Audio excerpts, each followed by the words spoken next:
Hello साथियों, सभी को नमस्कार।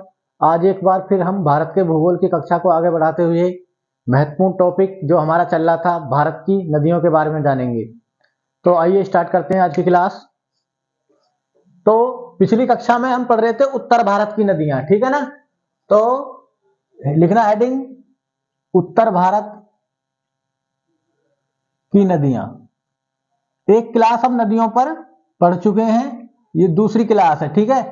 ध्यान देना, उत्तर भारत की नदियों को मैंने पिछली कक्षा में आपको समझाया था कि 3 तंत्रों में पढ़ते हैं हम। कितने तंत्रों में?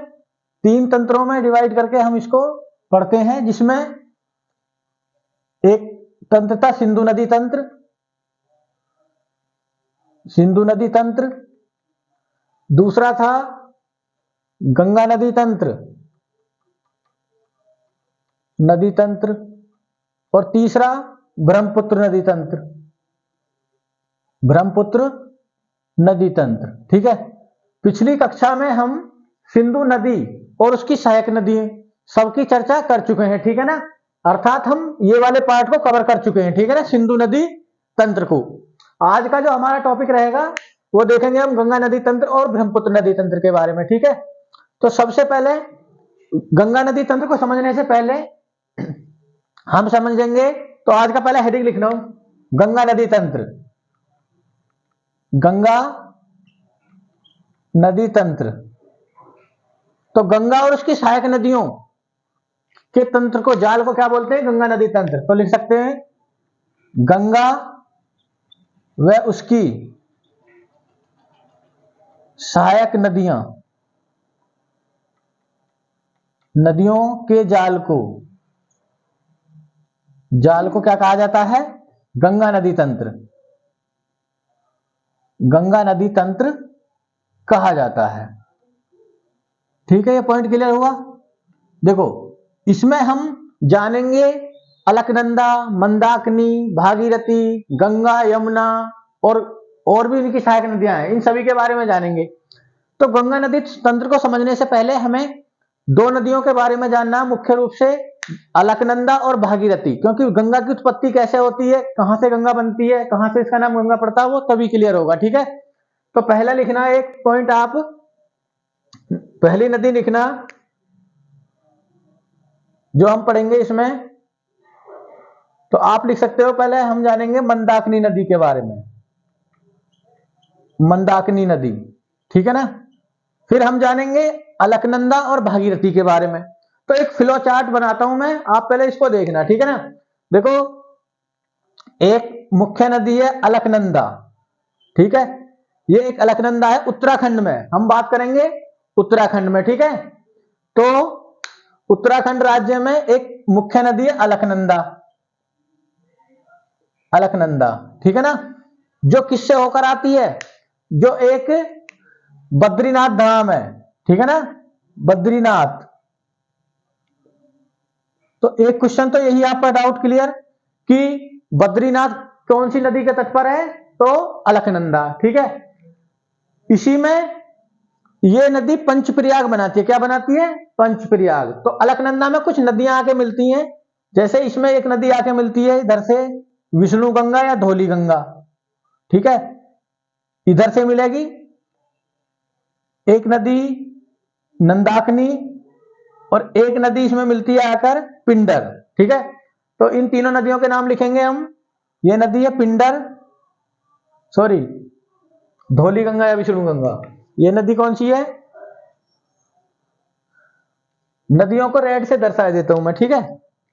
तो ये है धौली गंगा, या कोष्टक में विष्णु गंगा लिख सकते हो, विष्णु गंगा, ठीक है। तो जब धौली गंगा अलकनंदा में मिलती है तो उस स्थान को बोलते हैं हम विष्णु प्रयाग। क्या बोलते हैं? विष्णु प्रयाग, विष्णु प्रयाग। थोड़ा समझना इस चार्ट को, ठीक है ना, विष्णु प्रयाग। दूसरा, जब दूसरी नदी है नंदाकिनी, नंदाकिनी नदी किसमें मिलती है? नंदाकिनी नदी मिलती है अलकनंदा में आकर, तो वो जगह कहलाती है नंदप्रयाग, नंदप्रयाग, ठीक है, नंदप्रयाग। नंबर तीसरी एक नदी है पिंडर नदी, पिंडर नदी। जब पिंडर नदी अलकनंदा में मिलती है तो उस जगह को बोलते हैं कर्णप्रयाग। क्या बोलते हैं? कर्णप्रयाग। ठीक है, ये 3 प्रयाग समझ में आए। और इस अलकनंदा नदी में ही, ठीक है ना, अलकनंदा नदी में ही एक नदी मंदाकिनी, जिसके बारे में हमने हेडिंग लिखा मंदाकिनी। कौन सी नदी? मंदाकिनी। और ये किससे होकर आती है?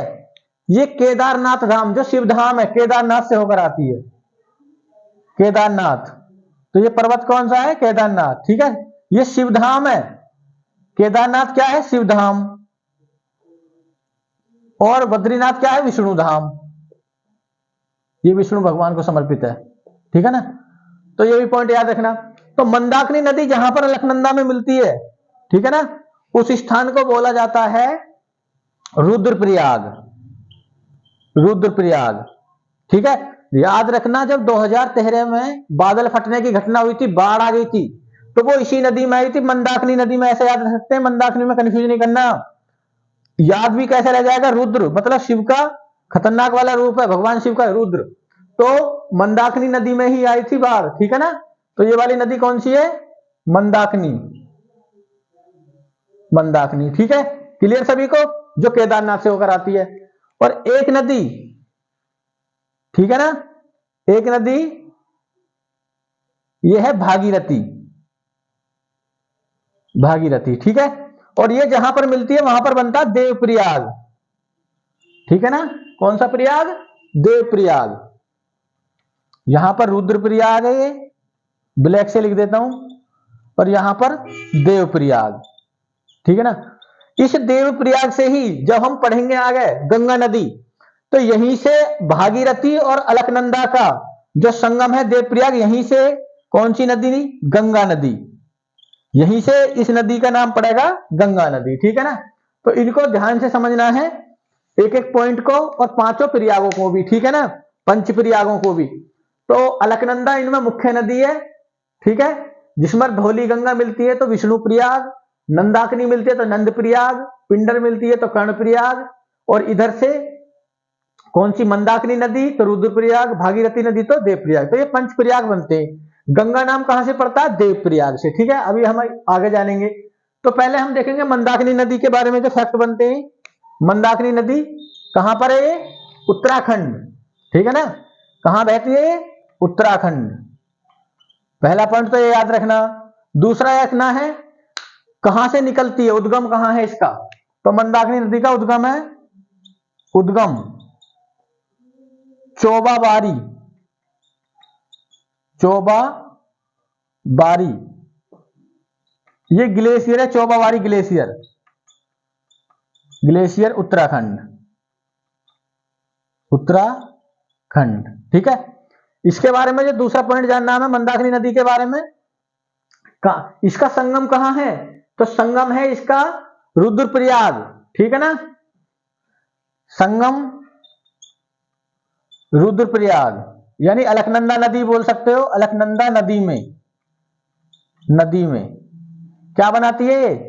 अलकनंदा नदी में रुद्रप्रयाग। ठीक है ना, तो रुद्रप्रयाग ध्यान रखना। ठीक है, दूसरा तीसरा पॉइंट, कौन कौन है मंदाकिनी नदी के तट पर? तो ध्यान देना, जो बाढ़ आई थी तो इसमें लिखना केदारनाथ धाम। केदारनाथ लिख सकते हो, केदारनाथ।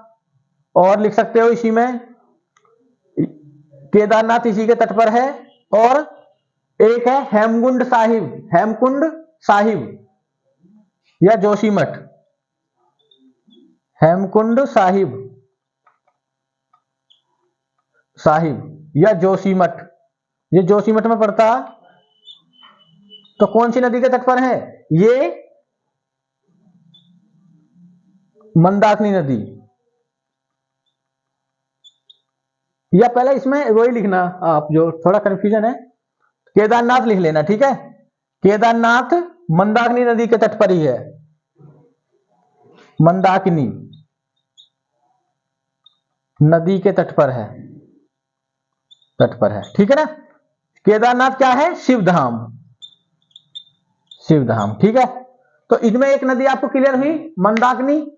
देखो मैप में देखें हम तो मंदाकिनी चोबावारी ग्लेशियर से निकली केदारनाथ धाम होते हुए कहां पर, रुद्रप्रयाग में, किसमें मिल गई, अलकनंदा में। ठीक है, इतना पढ़ना।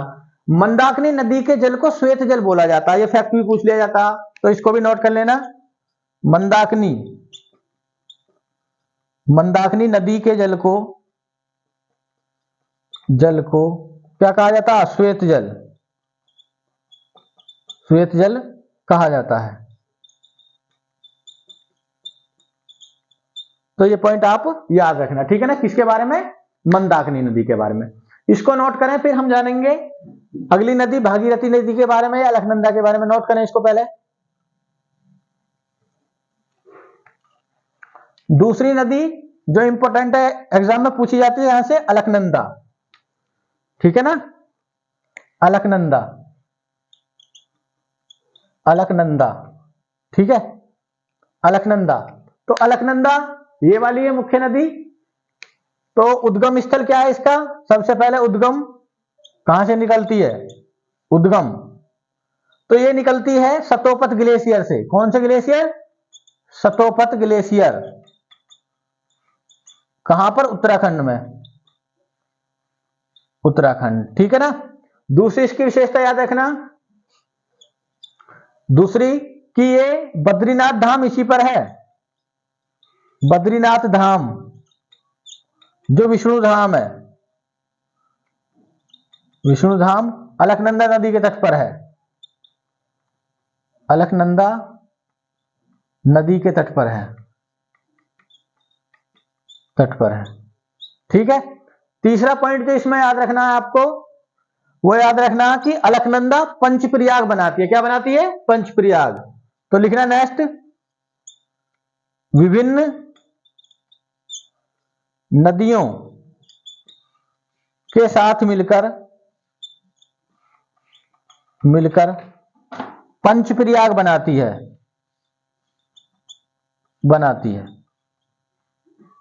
ठीक है ना। इन पंचप्रयागों में याद कौन से रखने, जो ये वाले, ठीक है ना। तो हम इनको ऐसे लिख सकते हैं कि जहां पर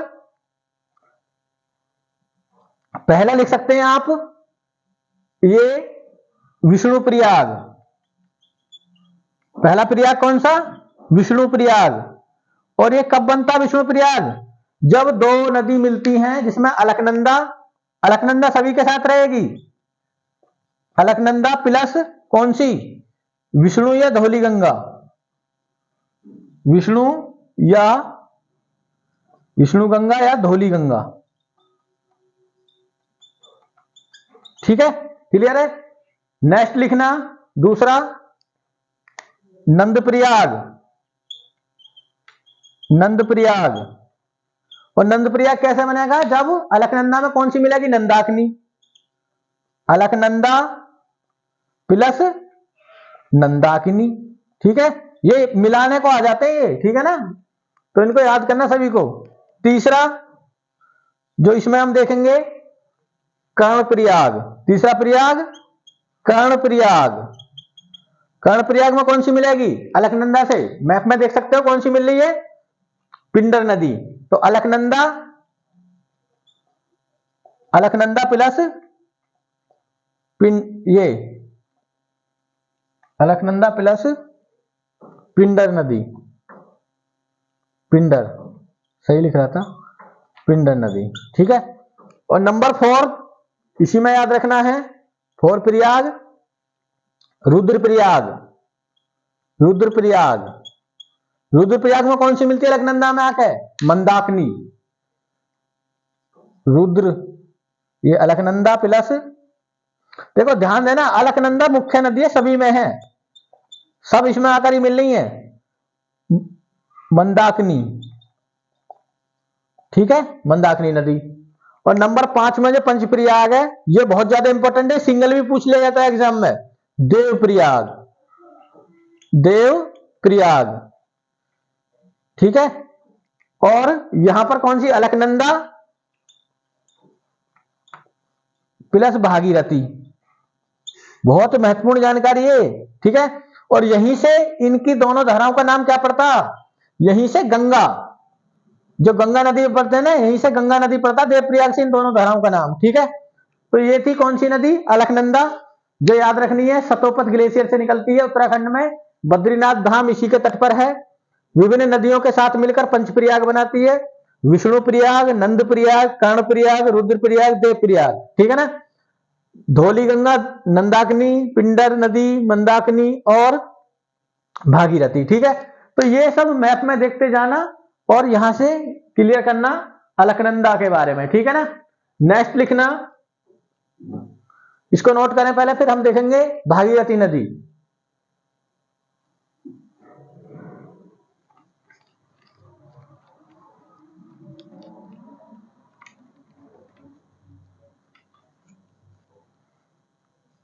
भागीरथी नेक्स्ट,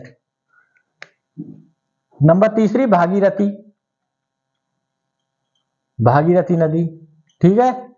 भागीरथी नदी का उद्गम उद्गम जो माना गया है, कहां से है इसका उद्गम? तो इसका उद्गम है गंगोत्री, गंगोत्री के गौमुख से, जो गंगा का भी माना गया है, ठीक है ना। गंगोत्री के गौमुख से निकलती है, ठीक है। और दूसरा पॉइंट याद रखना कि अलकनंदा के साथ मिलकर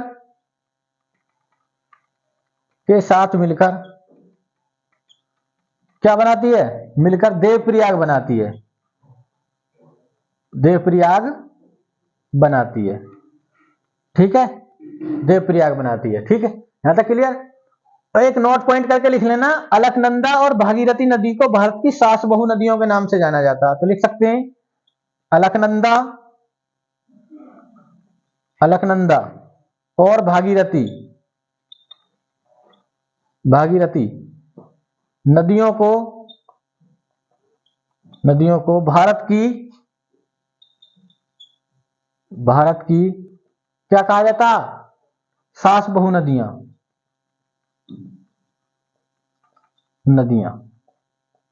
सास बहु नदियां कहा जाता है,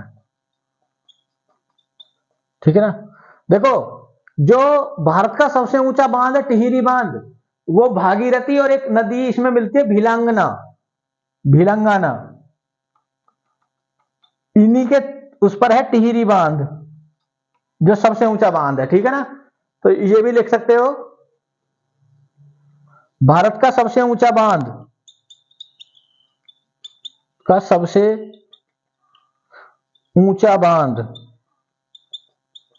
ऊंचा बांध टिहरी बांध है, जो भागीरथी व भिलंगना, कभी कभी एक ही नदी का नाम देता भिलंगना या दोनों का दे देता, के संगम पर है, के संगम, और राज्य पूछा तो उत्तराखंड पर है, ठीक है ना। तो ये पॉइंट भी आपको याद रखना, ठीक है ना। सबसे ऊंचा बांध टिहरी बांध, 261 मीटर ऊंचा है ये, ठीक है ना, 261 मीटर ऊंचा।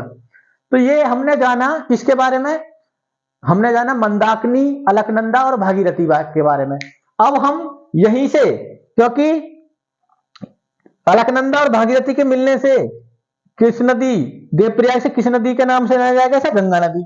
तो हम देखेंगे अब गंगा नदी के बारे में, तो इसको पहले नोट करें, फिर हम पढ़ेंगे गंगा नदी। इसका स्क्रीनशॉट लें।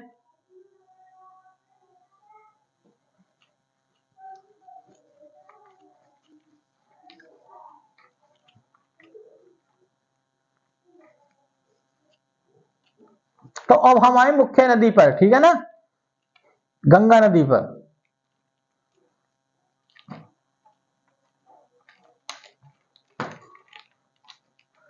तो हेडिंग लिखना गंगा नदी,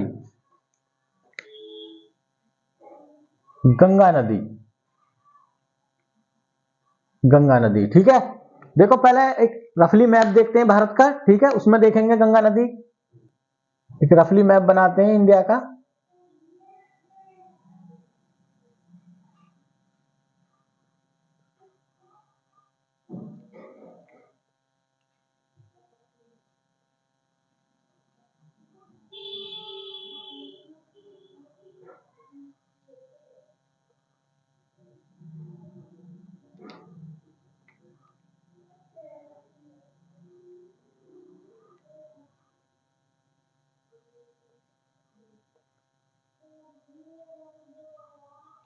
ठीक है, ये एक रफली हमने भारत का मैप बना लिया है, ये श्रीलंका। ठीक है, तो गंगा नदी देखो, क्योंकि उत्तराखंड से, एक बार मैप में देखना, यहां से उत्तराखंड से निकलेगी,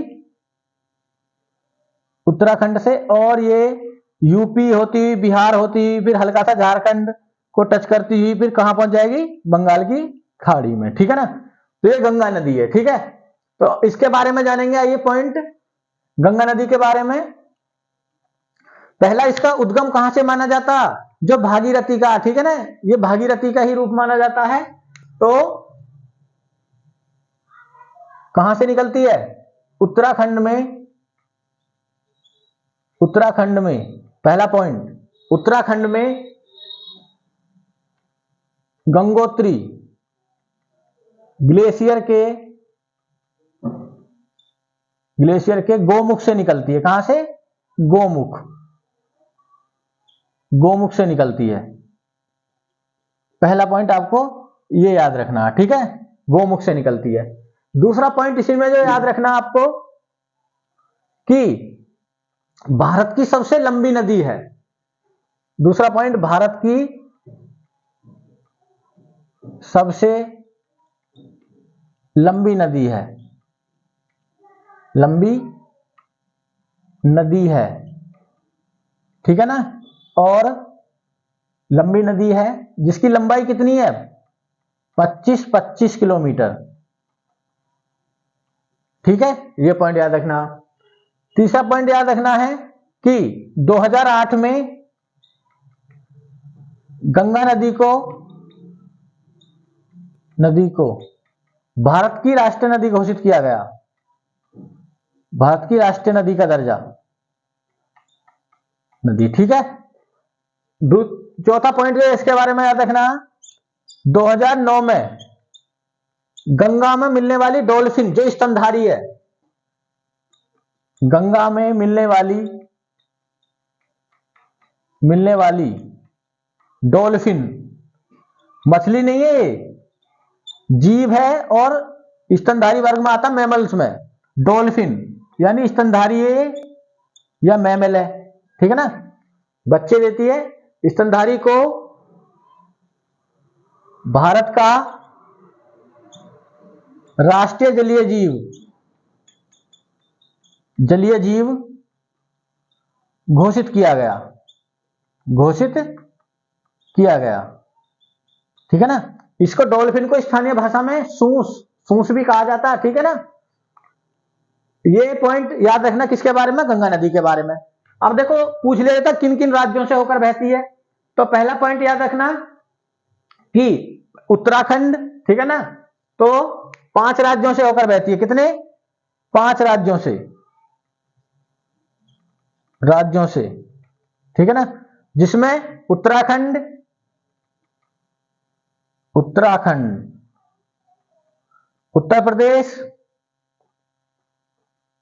उत्तर प्रदेश, ठीक है, बिहार, झारखंड, ठीक है, बिहार, झारखंड, और आपका पश्चिम बंगाल। पूछे सबसे ज्यादा विस्तार कौन से प्रदेश में, तो उत्तर प्रदेश में। सबसे ज्यादा यूपी से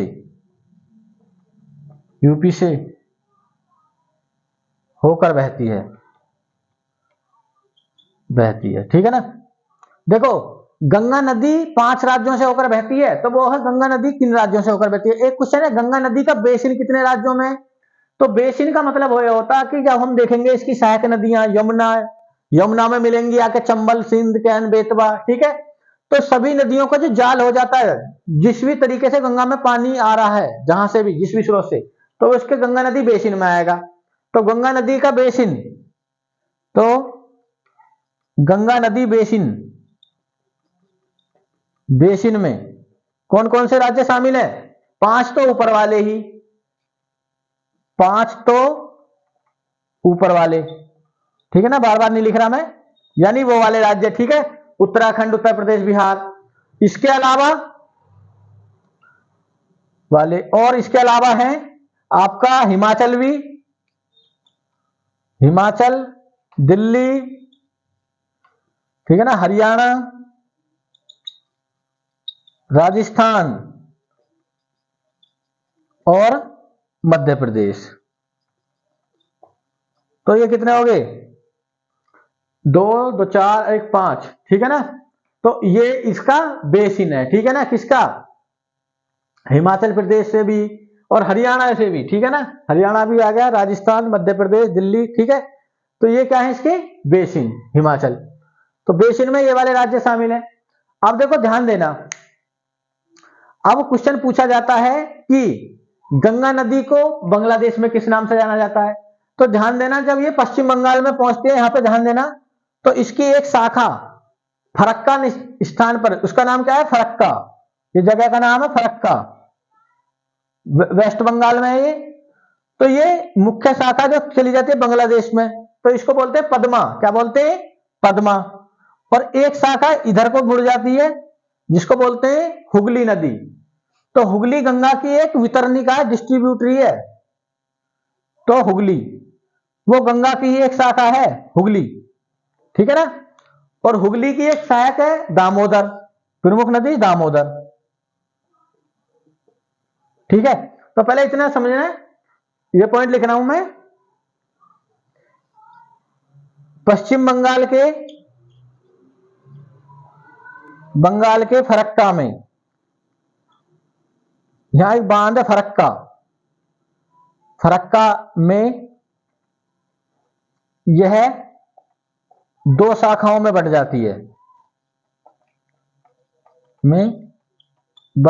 है, गंगा नदी, ठीक है ना।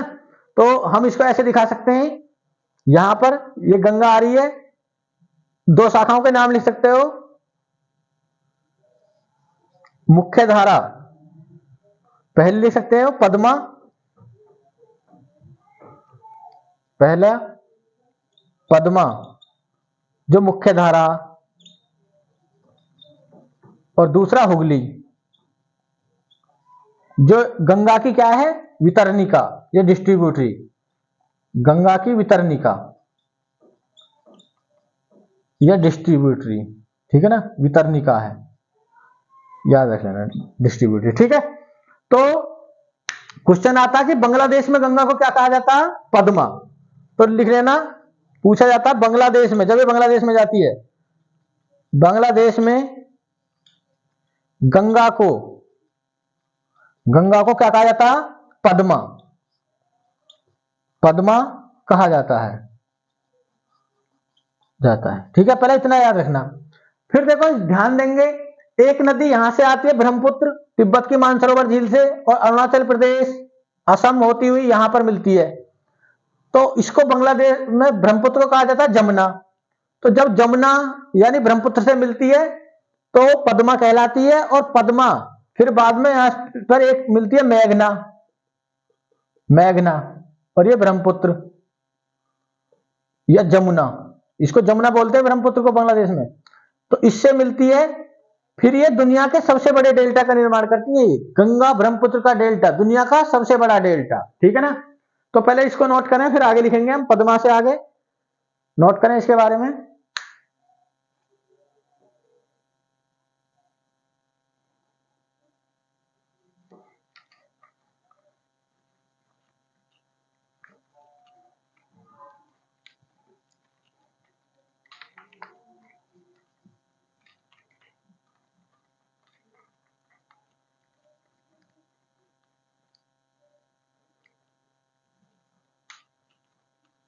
यहां तक सबको क्लियर है? तो अगला पॉइंट लिखना कि गंगा को बांग्लादेश में पद्मा कहा जाता है। तो लिखना बांग्लादेश में देश में गंगा किससे मिलती है? गंगा यानी पद्मा ब्रह्मपुत्र नदी यानी जमुना के साथ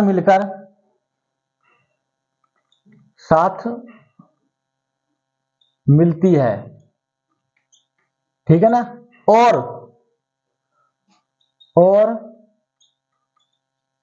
दुनिया के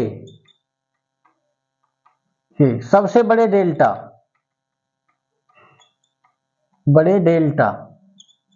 दुनिया के सबसे बड़े डेल्टा क्या बोलते हैं, गंगा ब्रह्मपुत्र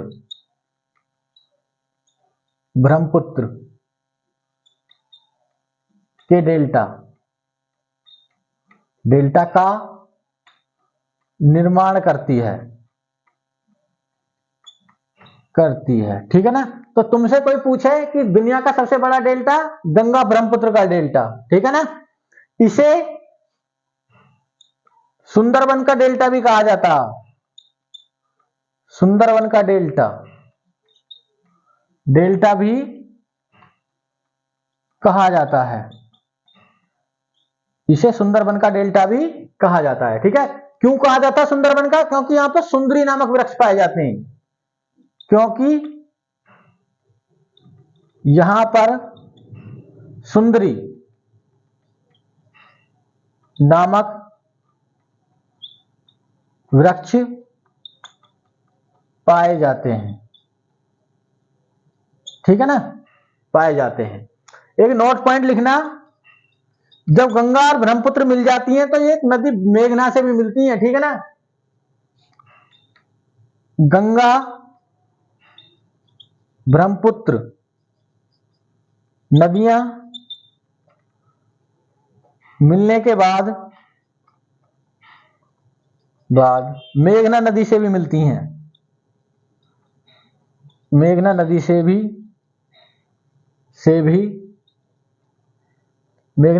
भी मिलती हैं, ठीक है ना, मेघना नदी से ही मिलती हैं, ठीक है ना। तो ये पॉइंट याद रखना, किसके बारे में, ये गंगा नदी के बारे में, है ना, ये सभी फैक्ट। तो पूछा जाएगा कितने राज्यों से बहती है, इनका विस्तार कहां पर है, ठीक है। किस वर्ष इसको भारत की राष्ट्रीय नदी घोषित करा गया, भारत की सबसे लंबी नदी है, ठीक है। और ये मैंने तुम्हें आपको सब ये गंगा मैप में दिखाई है, ठीक है। इधर से ब्रह्मपुत्र आती है, दोनों मिलती हैं, ठीक है, और विश्व के सबसे बड़े डेल्टा का निर्माण करती हैं, ठीक है ना, ये वाले, ठीक है। और ध्यान देना, हुगली भी ध्यान रखना, गंगा की एक वितरणिका है, डिस्ट्रीब्यूटरी है, क्या है, डिस्ट्रीब्यूटरी, ये गंगा का ही एक रूप है जिसमें दामोदर नदी मिलती है, ठीक है ना। कौन सी नदी मिलती है, दामोदर। तो अभी हमने कितना जाना गंगा नदी तंत्र के बारे में, कि हमने 4 नदियों के बारे में मोस्टली थोड़ा थोड़ा जाना, जिसमें एक नदी थी मंदाकिनी, एक नदी थी अलकनंदा, एक नदी थी कौन सी, एक नदी थी भागीरथी, और फिर हमने जाना गंगा के बारे में। मैप में हमने गंगा की लोकेशन देखी, ठीक है ना, मैप में हमने गंगा की लोकेशन देखी, ठीक है। अब हम ध्यान देना जानेंगे गंगा की सहायक नदियों के बारे में, ठीक है ना, किसके बारे में, सहायक नदियों के बारे में। तो इसको नोट करें पहले,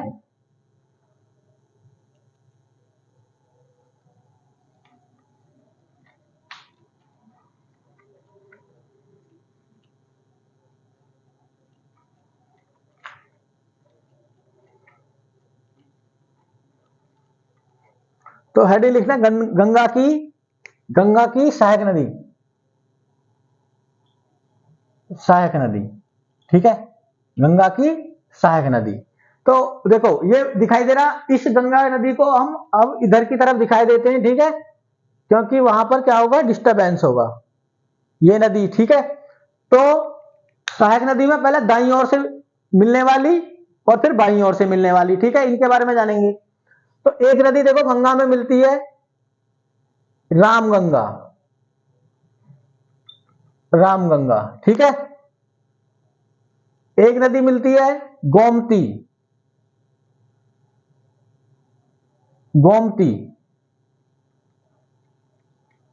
ठीक है, ये पॉइंट याद रखना। एक नदी मिलती है घाघरा, ठीक है, ये बाईं ओर से मिल रही है। एक नदी मिलती है गंडक, ठीक है। एक नदी मिलती है कोसी, पहले बूढ़ी गंडक मिलेगी, सॉरी,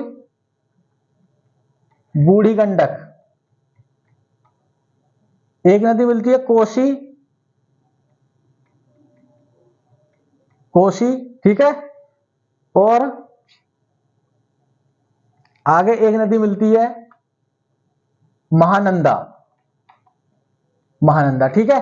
तो ये नाम याद रखना। फिर देखो ध्यान देना, ये स्थान याद रखना कहां पर मिलती है। तो ये वाली नदी मिलती है रामगंगा कन्नौज में, यूपी में, कन्नौज, ठीक है। गोमती मिलती है गाजीपुर में, ये याद रखना। घाघरा कहां पर मिलती है, घाघरा मिलती है छपरा में, बिहार, छपरा, ये बिहार में पड़ता है, ठीक है। गंडक कहां मिलती है, पटना के पास, यानी बिहार लिख सकते हो, बूढ़ी गंडक बिहार, ठीक है। कोसी बिहार, ठीक है। कोसी भी कहां मिलती है, बिहार में, ठीक है। तो ये पॉइंट याद रखना। और अब हम देखेंगे दाईं ओर से, तो दाईं ओर से यानी बाईं ओर से तो ये मिली, दाईं ओर से एक मिलती है यमुना, जो सबसे बड़ी सहायक नदी है, यमुना, यमुना, ये चार्ट ध्यान रखना, सबसे बड़ी सहायक नदी है। फिर एक मिलती है टोंस, टोंस, ठीक है। एक याद रखना, ये याद रखना है आपको सोन, और एक नदी याद रखना कर्मनाशा, कर्मनाशा, ठीक है। तो ये क्या है, गंगा की सहायक नदियां हैं, इस चित्र से याद रखना आप, ठीक है। तो हम इनको ऐसे लिख सकते हैं पहले कि बाईं ओर से, पहला कौन सा लिख सकते हैं, बाईं ओर से, बाईं, बाईं ओर से। तो कौन सी है, रामगंगा, अभी एक एक के बारे में पढ़ेंगे हम, रामगंगा, गोमती, ठीक है ना, गोमती, घाघरा, घाघरा, घाघरा में देखो एक नदी इधर से मिलती है जिसको शारदा या काली बोलते हैं, शारदा या काली, और एक नदी इधर से मिलती है जिसको राप्ती बोलते हैं, जिस पर गोरखपुर बसा हुआ, ठीक है ना। शारदा, काली या कौन सी, सरयू, इसी के नाम है। तो घाघरा, और घाघरा के बाद गंडक, बूढ़ी गंडक, ठीक है ना, कोसी, महानंदा, ठीक है, महानंदा। नंबर दूसरा लिखना दाईं ओर से, दाईं ओर से, दाईं ओर से कौन कौन सी मिलती है, तो यमुना, यमुना, टोंस, सोन और कर्मनाशा। तो ये गंगा की क्या है, प्रमुख सहायक नदियां हैं, दाईं ओर से बाईं ओर से सब मिलती हैं, ठीक है। इसमें सबको आपको दिखाई दे रहा है, देखो यमुना जहां मिलती है वो इलाहाबाद प्रयागराज में, और टोंस भी प्रयागराज के समीप ही मिलती है, ठीक है ना, सिरसा नामक स्थान पर, सिरसा, प्रयागराज के पास सिरसा। सोन जो मिलती है वो बिहार में मिलती है, पटना के पास, ठीक है। और ये कर्मनाशा भी बिहार में है, ठीक है, ये भी कहां पर है, बिहार में। तो ये सब आप याद रखना, ठीक है, बिहार। ये गंगा की क्या है, सहायक नदियां हैं। अब हम एक एक इस चित्र को बनाए, हम एक एक नदी के बारे में चर्चा करेंगे, ठीक है। तो नोट करें पहले इसको, चित्र बनाए इसका।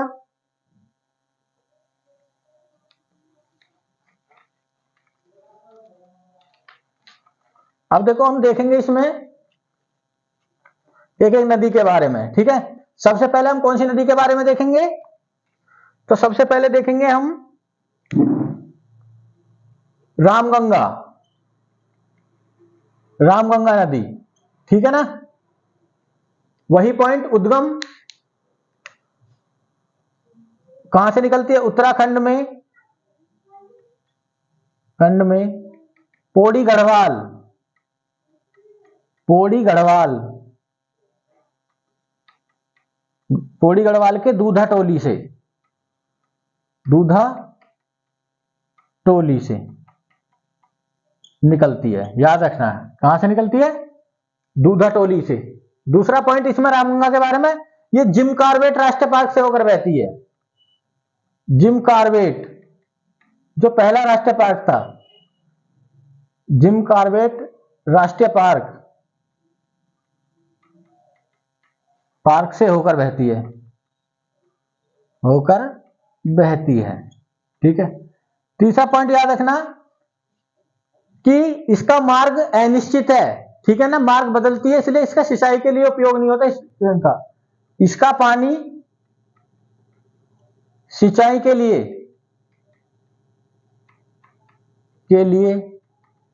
प्रयोग में नहीं आता क्योंकि इसका मार्ग अनिश्चित है। मार्ग अनिश्चित है। ठीक है। दूसरा, ये कहां पर मिलती है? कन्नौज, यूपी में गंगा में मिल जाती है। मैप में देखा था तुमने, अभी चार्ट में जाती है। ठीक है। रामगंगा नदी। ठीक है। उत्तराखंड में पौड़ी गढ़वाल के दूधा टोली से निकलती है, जिम कॉर्बेट राष्ट्रीय पार्क से होकर बहती है। पानी सिंचाई के लिए उपयोग नहीं होता क्योंकि मार्ग अनिश्चित है, और कन्नौज में मिल जाती है गंगा में। ठीक है। दूसरी नदी देखेंगे हम, गोमती नदी, जिसके किनारे क्या है? लखनऊ। ठीक है। तो कहां से निकलती है गोमती? पीलीभीत के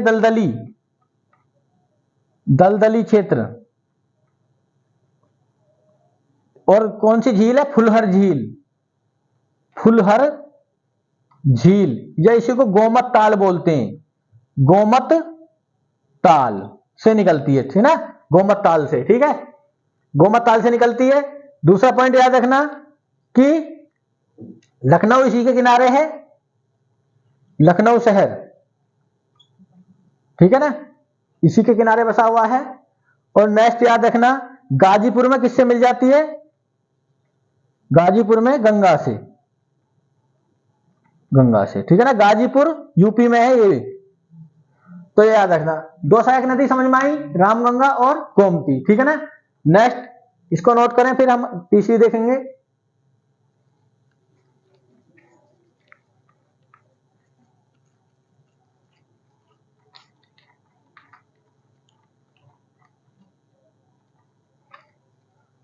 नंबर तीसरी देखेंगे हम सहायक नदियों में,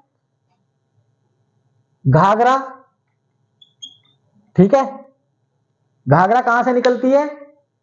मापचा चुंगो हिमनद, मापचा चुंगो ग्लेशियर, तिब्बत में। ठीक है ना, वहां से निकलती है। ठीक है। देखो, इसको कोरियाला या करनाली नदी के नाम से भी जाना जाता, करनाली या कोइराला, नेपाल में। मनीषा कोइराला से याद रख लेना, ठीक है ना, वहीं की है वो,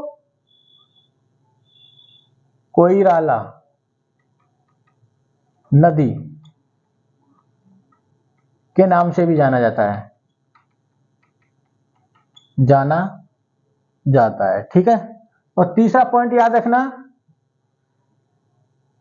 छपरा, ये बिहार में पड़ता है, में जाकर गंगा में मिल जाती है। उस चार्ट को देखते रहना और याद करते रहना, मिल जाती है। ठीक है। देखो, ये घाघरा नदी इस टाइप से है, ये। ठीक है। तो ये, इसमें एक नदी मिलती है शारदा या काली, और इधर से मिलती है कौन सी? ये तो होगी तुम्हारी मेन नदी घाघरा, और ये होगी शारदा या काली, और इधर से मिलती है राप्ती नदी। ठीक है। तो थोड़ा सा हम देखेंगे शारदा के बारे में। नंबर 4 लिखना, शारदा नदी, शारदा या सरयू, जिसके किनारे अयोध्या है, सरयू या काली नदी। ठीक है ना। तो उद्गम क्या है इसका?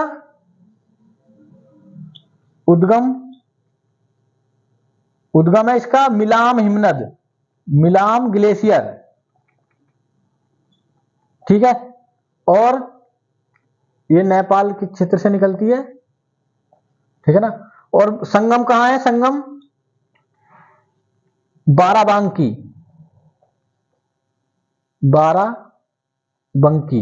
बाराबंकी लखनऊ के पास एक जिला, बाराबंकी में जाकर कौन सी में मिल जाती है? घाघरा में, घाघरा में, घाघरा में। और कौन सा शहर है? अयोध्या, इसी के तट पर अयोध्या। तो ये पॉइंट आप याद रखना, ठीक है ना। किसके बारे में? सरयू या काली नदी, ठीक है ना।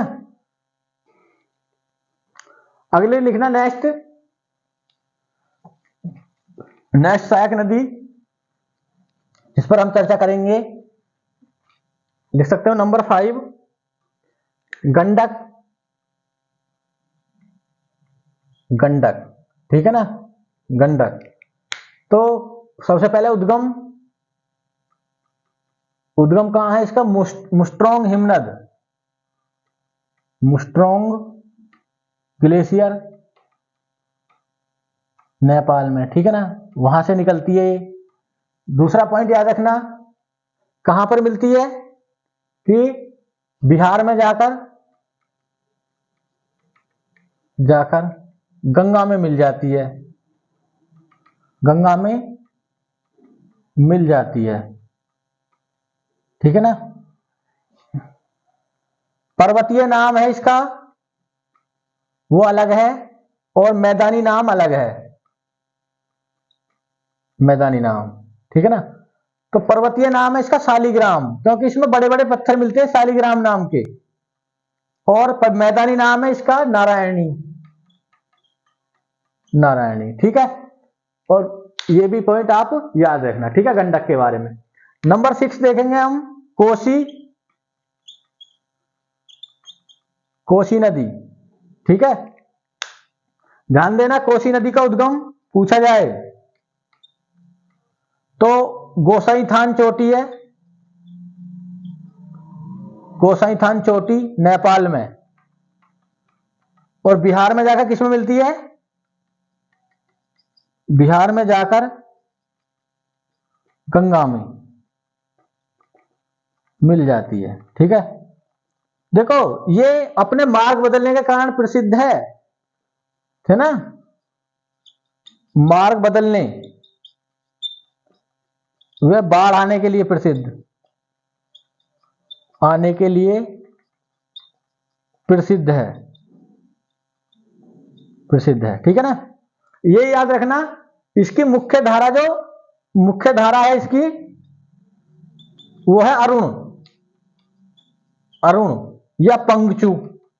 तिब्बत में क्या बोलते हैं? पंगचू इसको,